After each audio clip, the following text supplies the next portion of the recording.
Speaking of Durant, let's talk about it because he did we have a respect the biz for Kevin Durant. Mm-hmm. He ranted about the media, basically chastising them for talking about his upcoming free agency and saying he just wants the ball and be left alone and not have people ask questions all the time. Okay, so I actually sort of agree with a part of what he's saying, but the greater thing that he's saying, it's like, dude, you sign 1-year deals and you're going to be a free agent every year, and of course people are going to talk about it. And the fact that people love this like petty wars in this league has actually helped the popularity of the NBA in a weird way, even though I think it's all kind of stupid and it takes away from the on-the-court stuff. So where I do agree with him, though, people just take everything he does and take it out of context and make a big deal of it. And no one really talks about how fucking awesome he is, and they just talk about his free agency. You know what this tells me is the media isn't scared enough of Kevin Durant's crew. So people are scared of LeBron James's crew, clutch management. They're afraid of that. I have no idea who represents Kevin Durant, by the way. But the guy who the guy that gives bad advice.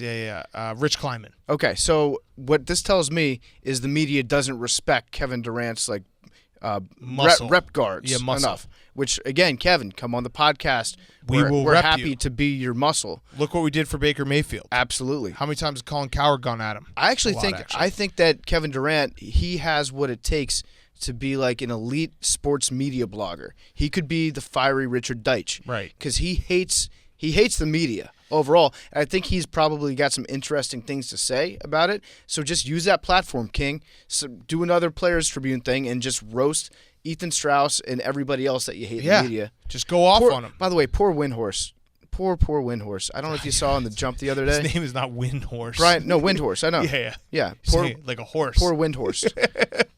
This Windhorse. Yeah, guy. so, I feel bad for him because if you saw him on the jump, just like his entire worldview was shattered by LeBron not getting what he wanted, and he was so disillusioned with it. He's like, I can't believe that the Pelicans actually engaged in information warfare and psyops against Santa Claus is not real. Yeah, it was sad. Kevin Durant, though, I think Kevin Durant has like somewhat of a – I want to hear more from him. I feel like he's got a kind of a funny personality. He just listens to too many things. Like he cares about what everyone says, and then he gets really grumpy. It's like, bro – just chill out. Just don't get upset every single time someone they're bringing up the free agency because you don't have a long-term contract and because the Knicks have traded Kristaps and have a bunch of space. Like, this all makes sense. This is a reasonable question to ask. Don't get so upset because then it creates a whole Kevin Durant is like this mercurial guy who's always mad at the media, and then you get mad at that narrative which you created. So it's just a constant like dog chasing its tail. When you look at Kevin Durant's burner accounts, do you think that they all follow the same people,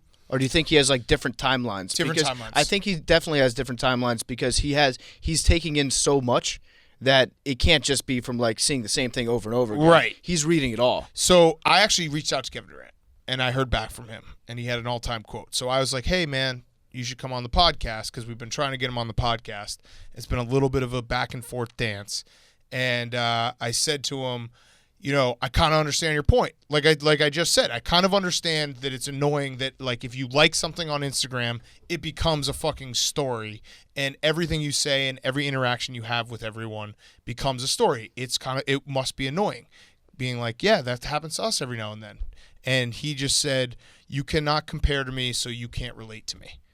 So Yep. That's that. It looks like we're having a good dialogue. It looks here. like Kevin's working with the media. He is talking to the media. I like how you said sometimes that happens to us. Like if I accidentally like a picture of perfect booties, right? Next day I'm coming in and Hank's roasting me. Dude, I fucking followed Sarah J on Instagram and everyone's like, bro, you followed Sarah J? Yeah, I did. She's an OG of the game, man. I respect the fucking people who came before us. Right. You know? Just because I replied to every single one of Jen Selter's tweets, don't read too far into that. Yeah, I think that she's an inspirational athlete. Just because I say I'd crawl through, 10 miles of glass just to sniff your booty, Jen Selter, doesn't mean that I'm, like, doing anything weird. Right. Just because she takes a picture in a swimming pool and I say, hey, Jen Selter, I would take a straw and drink that entire Olympic-sized pool doesn't mean that I'm doing anything besides just saying, hey, I really like your grain bowl recipes that you post for breakfast every day. I'm thirsty. Yes. And I'm a little thirsty. No, I'm not thirsty. No, actually thirsty. That's a thirst trap. Yeah. When she posts herself in a big body of water that, of course, every guy would be like,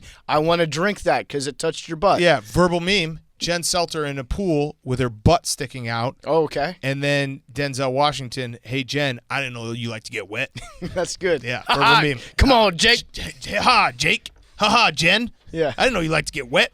So Kevin Durant, come on the podcast, man. We can actually fix all this. We can. Literally, all you have to do is come on the podcast and let me just muster up the strength to call you a baby back bitch to your face. I think the plan is just you can say it to him, but every time he gets to slap you. Yeah, I'm fine with that. Uh-huh. That's a total deal. Mm-hmm. Deal. Absolute deal.